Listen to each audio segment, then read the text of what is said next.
Welcome to the Dawn Jarvis Show with Dawn Jarvis, the diverse nurse. And in this podcast, we will be talking about healthcare, self-care, diversity, careers, and well-being from a Black woman's perspective. We're really happy that you're here.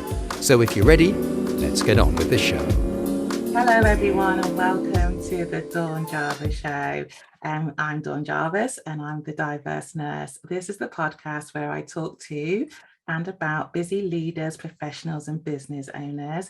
I learn about who they are, what they do, and why they do it, and how they prioritize their own health and well-being and stay focused, positive, and productive. Hi, today I'm delighted to be joined by the marvelous Mallory Rothstein, who I heard speaking at an event.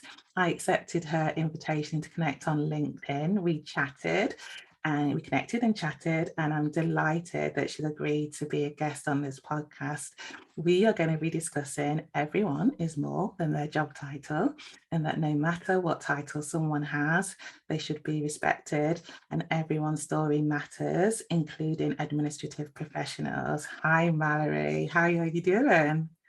Hi, I'm doing great. I'm so excited to be here. I feel very honored to join your podcast lineup. So just excited to have this really important conversation today. Oh, that's brilliant. That's so good to see you. And thank you so much for being here. I'm looking forward to our chat and hearing about all what you're up to. So let me introduce you properly. Mallory Rothstein is an administrative business partner at Google Search Ads team. She is a keynote speaker, coach, and podcaster for administrative professionals. She utilizes her 6 years in various administration roles, and she founded More Than an Admin, a movement to influence how the world views and respects administrative professionals, and for administrative professionals who want to learn how to embrace all aspects of their identity and become the best versions of themselves, both professionally and personally. Mal also founded Learn What Matters Foundation that focuses on helping high school students invest in their personal development program through workshops, high school alumni engagement, and a scholarship program. In 2020, she became a TEDx speaker, which you can find on YouTube, titled What Going Back to My High School Taught Me. While she's a native Jersey girl, she now calls Central Florida her home. Mallory, that is so impressive. What an impressive bio. So how did you get to here and all these amazing things, and why do you think that everyone is more than their job title? I agree, by the way, before you start. Yes. So I guess I'll go back to kind of originally when I was in college and high school. I thought I wanted to be a doctor. Mm-hmm. And I went to college, and my first chemistry test I failed. And I didn't just fail a little bit, I failed terribly. And it caused me to really reevaluate a lot of things in my life. And did I really want to be a doctor? Did I think I just needed to be a doctor because it was a fancy title, because my, people would be impressed by who I was? And I decided to not pursue being a doctor anymore. And while I was in college, I did a lot of different things. And I ended up becoming an admin just kind of for pure luck. I gave a speech at a gala, and a CEO came up to me and said, "What are you doing with your life? And do you have a passport?"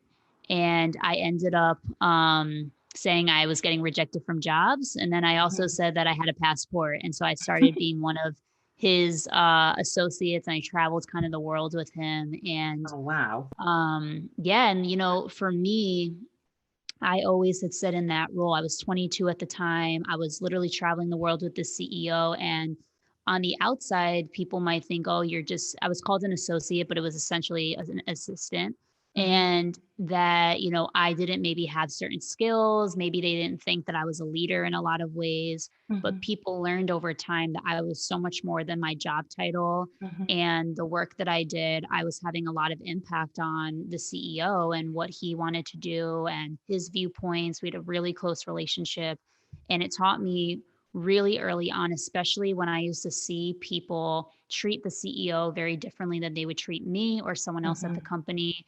And I loved honestly, I quit that job largely in part because not the CEO and stuff, but when I used to see how the world operated at the top, my favorite people to talk to were the people that were the drivers, were the, Absolutely.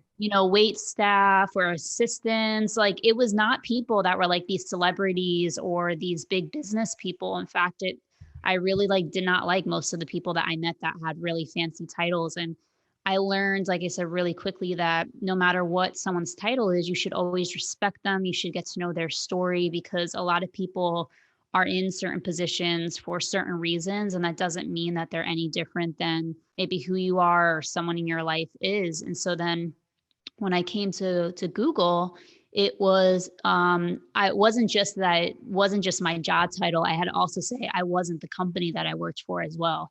I say all the time, just because I work at Google does not make me cool, does not make me should have a lot of clout. Are you Yeah, sure, Mallory? It must be I pretty mean, cool to work at Google. Come on.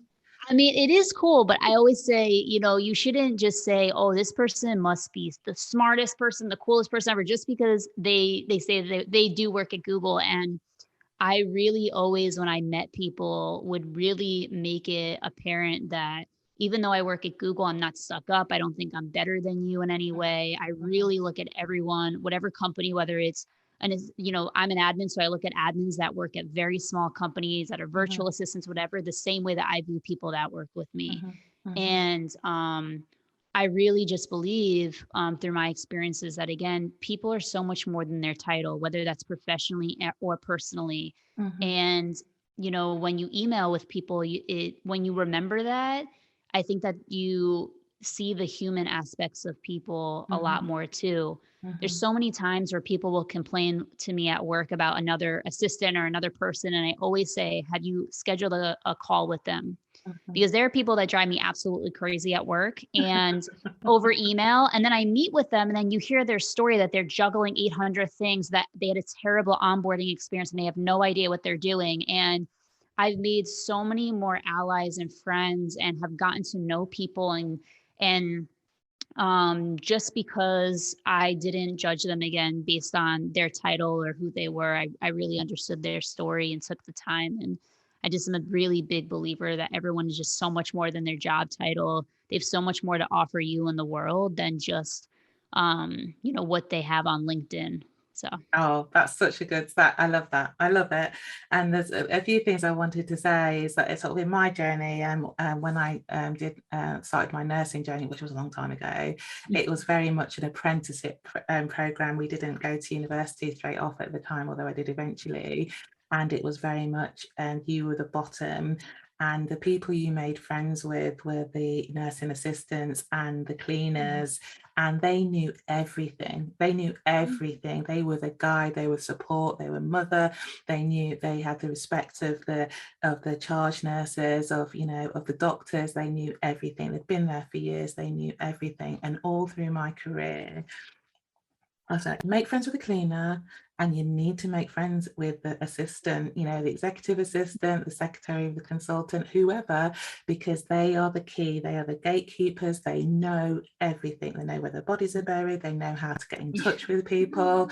They know everything. And, if you respect them and make friends with them, you have an ally. I love the word that you use, the word ally. You have an ally for life. And I have never, ever forgotten that. And even now, when I'm sort of like making connections with people around my management consultancy business, you need to get to know the person's assistant. You need to get to know them and make a relationship with them. Call them before you call them and say, and I really like what you said around having a telephone conversation with people, because email is awful. So I used to have a trick, and I teach this, is that if you've got to have a difficult conversation with someone about something, don't send them an email. Write the email, then phone them up and say, I've got to send you this email, but I don't want you to get this email and be annoyed because I sent you this email. The reason I say I'm going to send you this email is because of this, but me and you are cool. Do you know what I mean? But I have to send you this email. And it makes everything better, because there's nothing worse than an email war, is there? You get some email, think, oh my God, why did you send me that email? So, it's really, really important. And as you said, to respect people, and people, they are mothers, they're daughters, they're whatever they are. They're not just that person working in your organization. They are everything. So I love that. I love that, Mallory. So tell me about sort of more than an admin, you know, your Yeah, it's movement. yeah, so it's funny. So, I used to talk to a lot of admins at Google, and when they used to I used to like to schedule with people and then be like, "What's your story?" Like, Yes, I love to get yes. to know people's stories. So when I used to share my story, I used to talk about Learn What Matters, which at the time I was really involved, and I still have stuff that I Mhm, was doing workshops with high school students. I was coaching some. I have my scholarship program, and people would be like, "Oh my gosh, I wish I had this." And I was realizing that a lot of the things I was talking about with high school students, I was also talking with different admins that I was coaching or being asked to mentor. And then mhm, I realized I was like, oh, what kind of resources and things are there out in the community mhm, for assistance specifically mhm, to not just focus on their personal job. This is not a movement about how do you become the best admin technically. This is mhm, about how to become the best human being, how to embrace yourself, which inherently will make you a better admin at the end of the day. mhm, And so I didn't see anything out there that for me resonated with me. So I'm like, mhm. I want to create it. And it Brilliant. went from a very small seed to Uh-huh, growing very quickly. And so I started with Clubhouse chats mhm, once a week with different admins in the community. And then I was like, I have so many admins at Google. Let me kind of start something and see how this grows and get some feedback. So I call them all like my beta testers. And mhm, I started an internal movement as well. It's kind of like I say, like a chapter of the bigger movement mhm, externally. So mhm. we have a monthly talk series. It's going to turn into kind of my external podcast I'll be launching soon. Brilliant. And we have kind of the same kind of thing of like Clubhouse, but I call them community chats internally. I wanted to Fantastic. engage, yeah, 25% of the admins at Google within a year, and we totally surpassed that. So we have almost Amazing. 500 people engaged and like growing and really popular. And I think it just resonated with a lot of admins because again, so many of us feel very defined by our job title Mhm, or not even that we do, but a lot of times other people do. mhm, And they have so many, certain stereotypes or whatever about us. And this is really helping admins really embrace who they are mhm, and get other people to really respect our role mhm, and what value we can bring to them. mhm. And so I'm going to ask you something sort of a little bit. I don't know if you think it's controversial. You can tell me. So I've met a lot of people sort of on management training schemes on the fast track that do like an admin role to a chief exec as a sort of way to learn the business. mhm, Really as a stepping stone to, you mhm, know, sort of being a senior manager in an organisation. I've seen that in the National Health Service in England, mhm. and I imagine that people do that in other organisations. Do you see that as part of the admin role, and do you see an admin as being an admin professional as a career in its own right, to do that? Because I think that you know, I've got an intern who's a trainee executive assistant, and I think that that's a fantastic role, and that you can learn lots of things around that, and you can use it to step off or, you know, stay in. I guess it's up to Yeah. her, but I was just wondering what you thought about that, Mallory. Yeah, so I love that you bring this question up because I talk about all the time. There are three types of admins out there. Uh-huh, There's the one that is the career admin. For whatever uh-huh, reason, they decided this is their lane, this is what they want to do, they own it, they love it, and that's awesome. uh-huh, The second one is I know that this is definitely not what I want to do. uh-huh, And I'm using it as a stepping stone. To be uh-huh, quite honest, I've told everyone I don't want to be an admin forever. I want to uh-huh, be a full time entrepreneur. uh-huh, I want uh-huh. to be an author. I want to be Yeah, stuff, but I've yeah. loved this role. I've actually stayed in this role longer than I thought I ever would Mhm, because of how much I've loved it and I've mhm, gained value from it. mhm. And then the third type of admin is I have no freaking idea what I want to do with my life. I just happen to get into this role Yeah, and I'm still figuring it out. yeah. And I really think that each person is in such a different lane and everyone how they view this role as a career or not is totally up to the individual, and that's exactly why even more than an admin for me is really important because there are people um, that again that are in an admin role, but that's not who they are. That Mhm, they're not saying to themselves, "I'm an admin forever." And there's other mhm, people that are like, "I want to be called an admin forever. I love this role," and mhm, each and no one is wrong or right. mhm, I think that we just need to embrace it. Just like if people are program managers or nurses or mhm, whoever, mhm, that everyone could go on a different track. There's some nurses who Absolutely. might want to be a PA one day. There's Yeah. teachers who might want to be a principal one day. I think it Yeah. really depends on who you are. Yeah, I think it's like a base, and it's sort of you know that you learn everything, don't you? So I learned a lot about the healthcare industry from working from the ground up as a nurse. I've learned a lot about it, but I sort of went into corporate work and into sort of like healthcare commissioning, where I actually bought healthcare services, and I really believe in people. And I say I'm a nurse, and they say, but no, do you work with patients? And I say, I work for patients. Yes, I do. But I'm not on the shop floor. Actually, I don't touch people anymore. But I still am a nurse, and that's where I learned everything around that. So I'm a career nurse, but I do other things, and it's like you saying around. I always wanted to be a full-time entrepreneur, and I am, but I'm doing that as a nurse, and sort of like you're doing it. You're being an entrepreneur around the admin thing, but you do other Exactly. things as well. So that's amazing, isn't it? Yeah. So I would say, I think the biggest reason why a lot of people do leave the ladder of an admin is a big reason for pay. Mhm, Program managers, project managers, any other type of role makes a lot more money sometimes, depending on the company, than mhm, admins, and that's why I think is the single biggest reason why people leave, mhm, is because of the money. Because there's just a cap sometimes, again, in different companies, depending on where you are. mhm, But I do think a lot of people do enjoy it, especially if you work for a great executive or mhm, executives. mhm.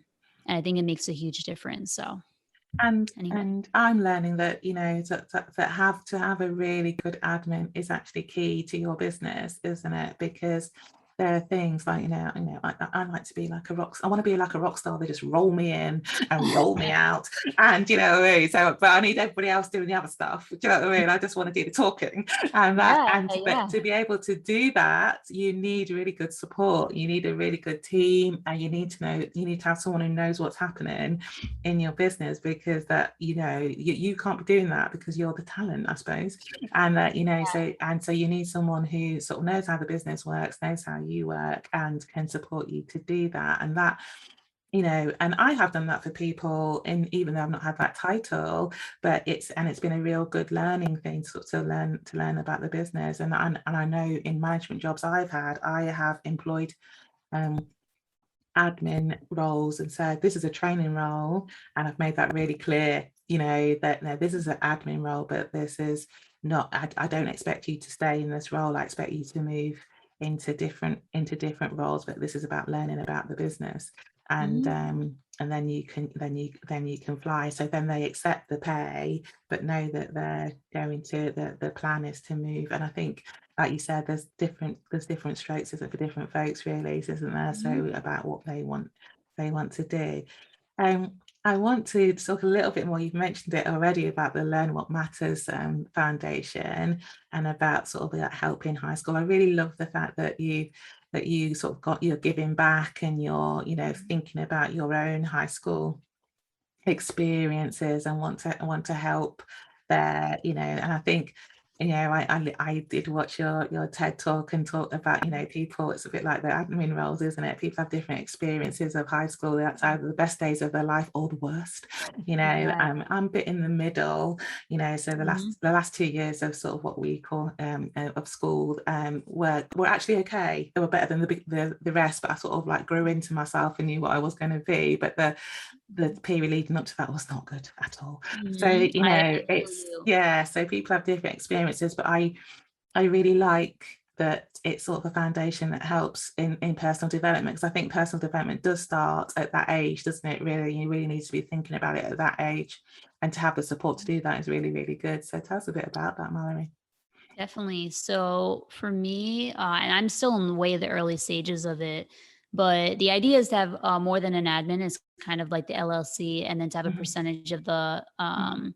profit go to Learn What Matters. Oh, that's brilliant. So yeah, so I want people that if they purchase, a book or something, that they know that it's going to be going to high school students as well, a portion Mhm, of it. And it really came with, like, my experience. I talk a lot about being bullied, and how I got out from being bullied and in a really dark place from watching mhm, Oprah.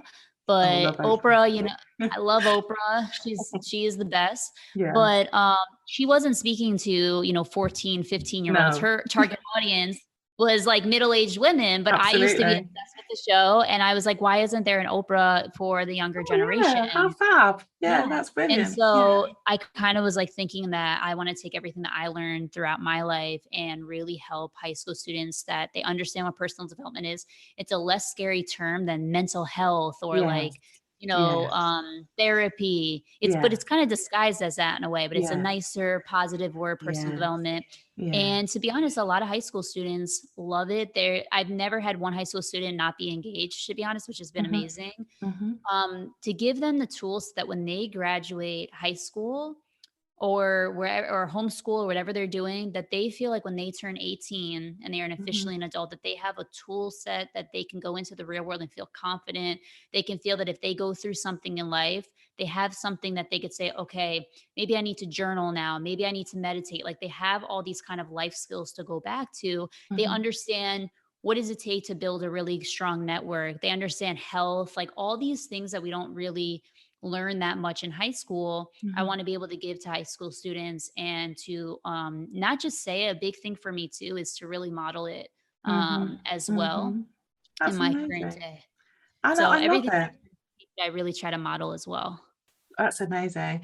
And I really like what you said around, you know, the actual word mental health with the word mental. It's sort of like it's like a bit of a bogey word, isn't it? Really. But if you talk about personal well and development, if you talk about resilience, if you talk about well-being, that's nothing. And that's another matter. And what actually you're giving people is the tools to be an adult. It's a confusing enough time. There's a lot of decisions that need to be made about the future, really, and probably at a time where you're least able to do that, and to sort of have the time and to really think about that problem solving, sort of, what the resources are available to you, and that you're not alone, I think is really, really, really good. I Yes. think that some young people that I know, or know, children of friends of mine, they're really struggling, with exams, and, having to make decisions about, college, and, what they're going to do. They're 16. It's just ridiculous. Sort of like, Yeah. and it leaks in various ways, in behaviors and stuff like that. And I think that there a lot of investment, a lot of time, money, and energy in lots of areas would be saved by having these tools to sort of like help people with those decision making skills, and at what they call adulting, which I think, young Hmm. people are young people for a long time. I've got a 24-year-old, Yes.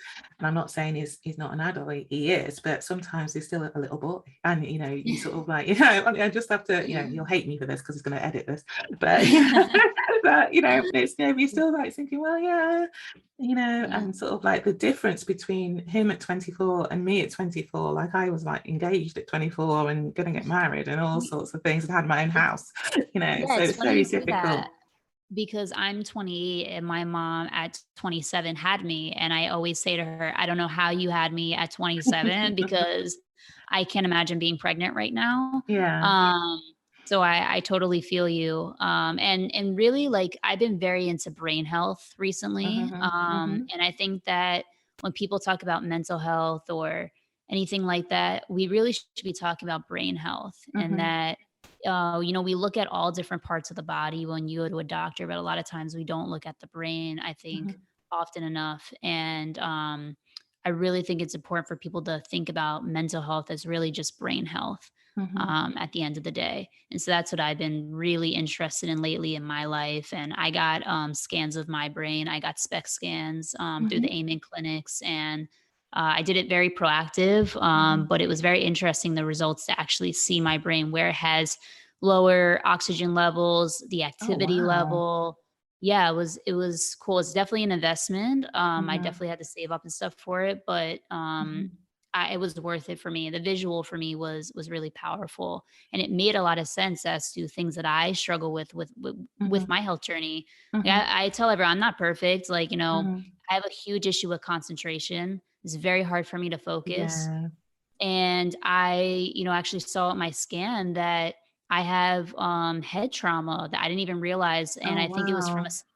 a skiing accident that I went into years ago, and I've hit my head like twice very hard, and you could Mm, see that there is lower oxygen level in my prefrontal cortex, so where mhm. concentration is. So that I was talking about with the doctor with that. But again, you just don't know about these things, and I wish it was more accessible for people to get scans done Yeah. in a And proactive way.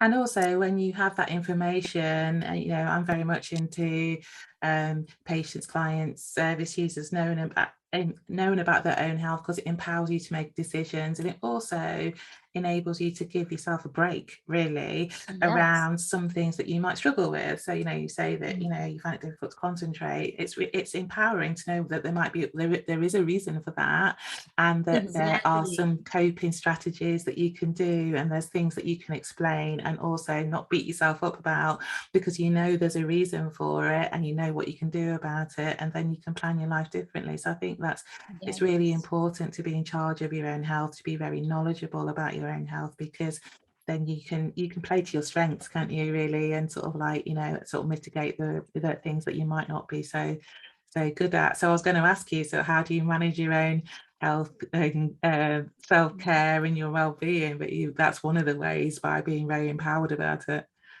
Yeah, and I'll just add one thing before I answer this is for me, I was so when I saw the scans and saw certain things that were going on, I was actually so proud of myself. And that was something the doctor said was like, wow, you've accomplished X, Y, and Z. You should just Hmm. be so proud of yourself that you've accomplished this despite having certain like head trauma or damage in certain areas. Like Hmm. that you overcame that. And I Hmm. felt very empowered Hmm. after that conversation. And so Yeah. my health journey has been just like I'm sure with everyone, roller coaster ride. Hmm. I've in the last, I'd say since I recently moved to Florida. So since Hmm. April, I've really tried to go full force on health. Hmm. So for example, I used to go to bed extremely late. Actually, yesterday was I had an exception. I went to bed very late, but tonight I'm definitely not doing that again. But I started investing heavily in my sleep. So I Hmm. bought these blue light blocking glasses that Yeah. completely have changed my life. So Yeah. I wear them before I go to sleep.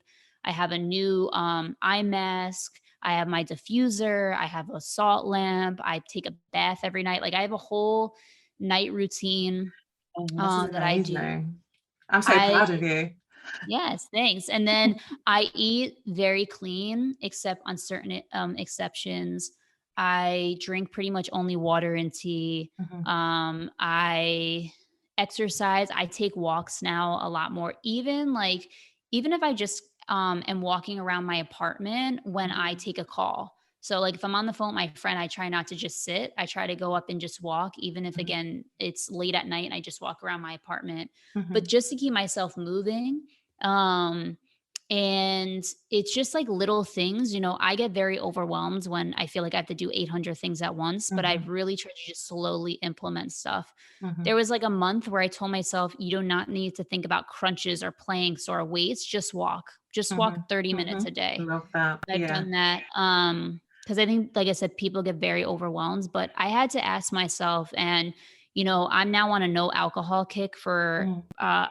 hopefully ever, but I'm, realistic and know here and there I might have a Yeah. sip of something. I've never really been a huge drinker, but I have friends that love to drink or that I used to go out with. And I told them, I'm like, I got these brain scans done. I really want to invest in health. And like, I'm going to say no. It's really hard to do that. And I tell people a Yeah. lot, like, you have to make a really big decision. Like, are you really going to take care of your health the best that you can? Mhm. Are you going to do it slowly? But people know what's right or wrong. And I had to get really honest with myself to be like, okay, you say you want to be healthy, but why are you staying up till 4 a.m.? You want to be healthy, but why are you like eating this? You say you want to be Yeah. healthy, but you're not exercising. And again, I just started making small steps, and it's a roller coaster ride. Sometimes, when I travel, I fall off the wagon, but then I find a way to get back on. I, Mhm. I don't want Mhm. to ever preach to anyone that I'm super perfect. I'm definitely not, but Mhm. I will say it has made a huge difference, not just in my like health, but my confidence.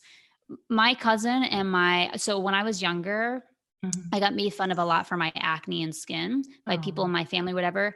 And my sister and my cousin within the last month are both like, your skin looks so good. What are you doing? And I'm like, the only thing I have no makeup on now besides eye makeup. I'm like, the You look only thing that I lovely. do is I drink water, I drink Yeah. healthy. It makes a Yeah. huge difference. And then my productivity has been a lot better. And I tell people, once you focus on your health, you will see every other aspect in your life, I feel as though really blossom and improve, because, you know, so many people, they're tired, Mhm. they have pain. Like a huge Mhm. thing for me is trying to get rid of random, I believe, emotional pain that's kind of manifested in my Yeah. body in certain Yeah. ways. I Yeah. have a foam roller. That's something else that I've invested in. Yeah.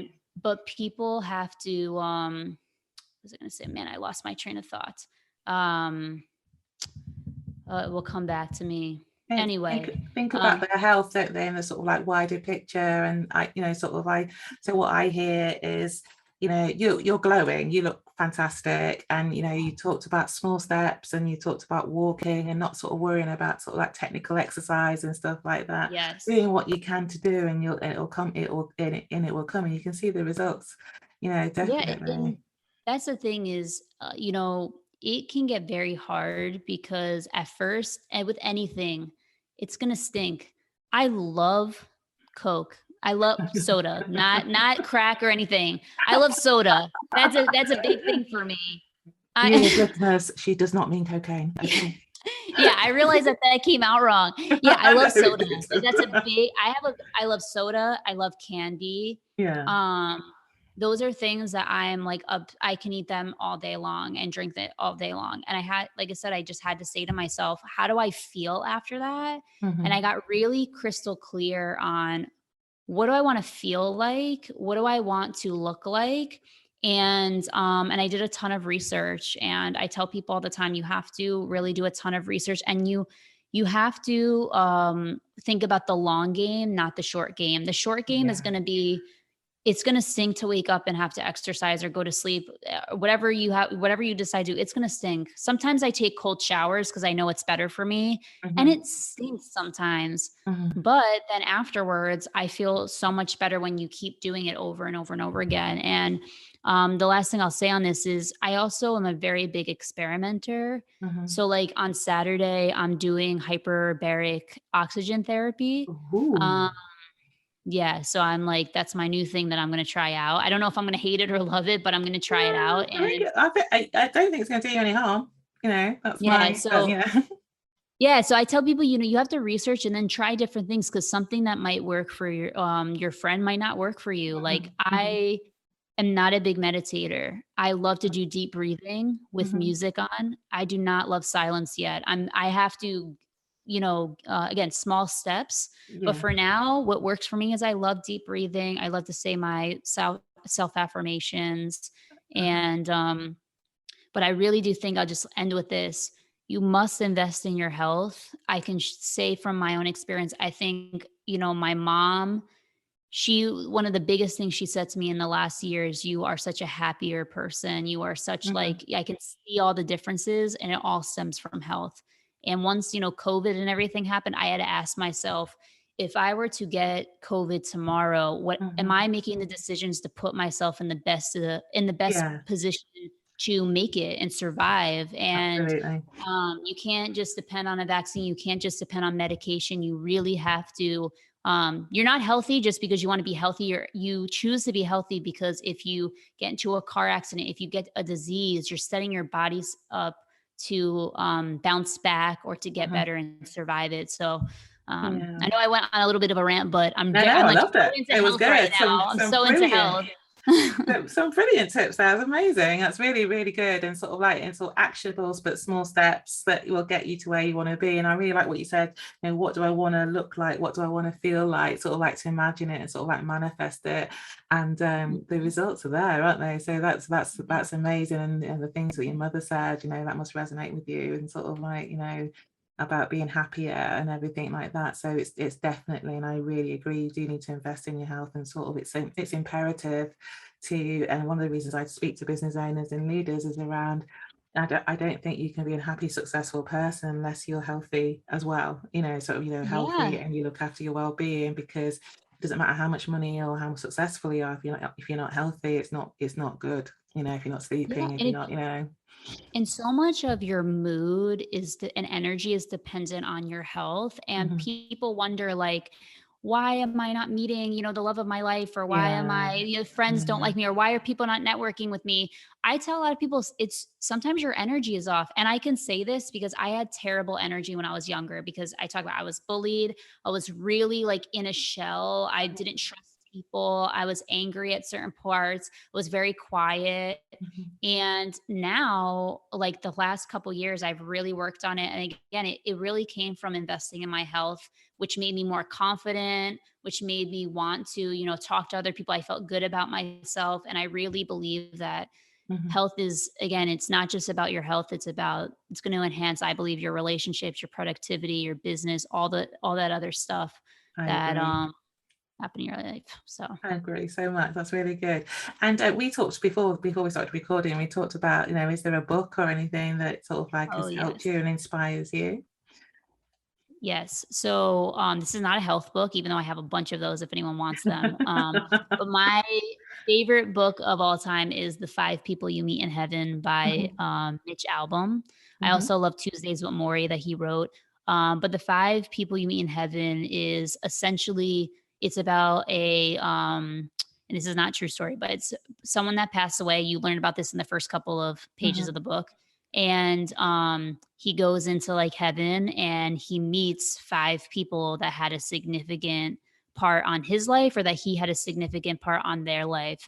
And I read it when I was very young, and it had a huge impact on me, because I realized that you pass so many people by in your life. You walk and you could just walk down the street and you never know if someone sees you, how you can have an impact. And this book kind of personifies that message of all the people that you cross paths with. You just never know how big or how small the impact you're going to have on them, in a positive light or a negative light. And so to just really think about your energy, who you are, and what impact do you want when someone sees you or when someone has you in your life.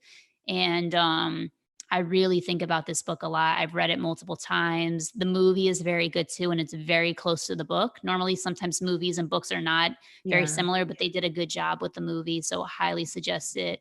And especially for young people to read it, because like I said, I read it when I was in either middle school or high school, and it had a huge impact on how I wanted to move forward in this world.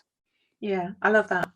I really like the idea of it, and sort of like just I was on a podcast the other day, and I told that story there, but I realized I haven't told it on this podcast. I was walking home very late. I went to see Trevor Noah. He was in London, and I was walking home. But yeah, it was brilliant. And I was walking home and down my road very, very late, and I sort of was walking down the road, had my head straight, and I was nearly there, and I saw something on the floor, and I thought, what's that? And it was a man lying in the road. And I sort of almost went past him, and I thought, hang on a minute, that was a person. And so I went back, and he'd fallen over and hit his head, and I sort of said, are you okay? And sort of picked him up and sort of like, are you all right? And he had been drinking, but he was clean. But he said that you are the first person. And I helped him up, stood him up, and said, do you know where you are? Made sure he didn't have concussion, and he did know where he was, and sent him on his way. And he said to me, you're the first, loads of people walked past me, and you're the first person who stopped. And it just really affected me in that. Wow. And what you said about, you don't know what impact you're going to have on someone's life. I don't want to be the sort of person who walks past the man in the street lying on the road. That's not the person you want to be, is it? Really, you want to be. And then you hope that, what I always say when I help someone out in some way, I a lot of times say, I don't need anything besides that you pay it forward. Absolutely. So a lot of times when I give people a compliment at work, I always say afterwards, it's now your job that when you see someone that you love what they're doing, tell them, because life is too short. And Absolutely. Yeah. So that's what it's all about, isn't it? And and it's a bit like the networking thing. You don't want anything back, but something will come back, because it always does. That's my thing, is that you do something, and because it's the right thing to do, but that'll mean that something good has already happened to you or will happen to you, because of that, and you won't even know it was related. And that's a bit woo woo and a bit manifesty, and but it works for me. I totally agree. And I always say that, like, for me, my impact is immeasurable, because you don't know, we have this conversation. I don't know if you're going to go call someone in your life and say, I Yeah, spoke to this person, Mallory, and she taught yeah, me this. You don't yeah. know, which I'm probably going to do, is I'm going to call my best friend, Steph, and say, I got off this amazing podcast and we talked about all these topics.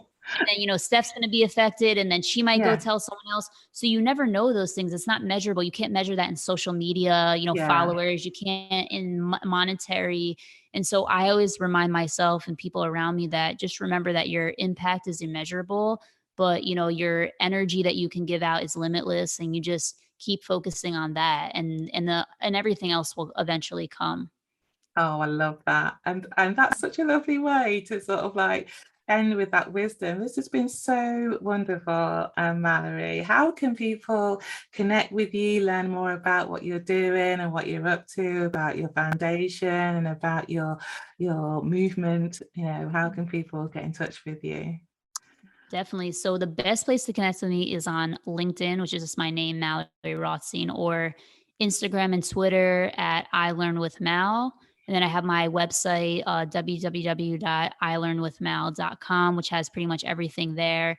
More Than an Admin is going to be launching, like I said, a podcast very soon. Brilliant.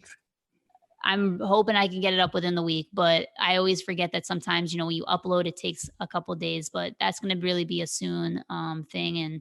And I hope that any, administrative professionals that are listening to this, that, join us, and that if you're not an administrative professional, I always say that when you meet them, my only, one request I ask is that you just respect and view admins the same way you would the people that they support. That's amazing and so true, and good lesson for life. You treat everyone as if they're the king or queen of England, isn't it? And that, Yes. nothing, and then, that is all, everything's all good then, isn't it, really? So I love that, Mallory. Thank you so much for being a guest on the show. It's been absolutely lovely to hear from you. And that's it for the Dawn Jarvis show today, which is brought to you by dawnjarvis.com. Take care. And hopefully we'll speak again soon. Bye now. Bye, Mallory.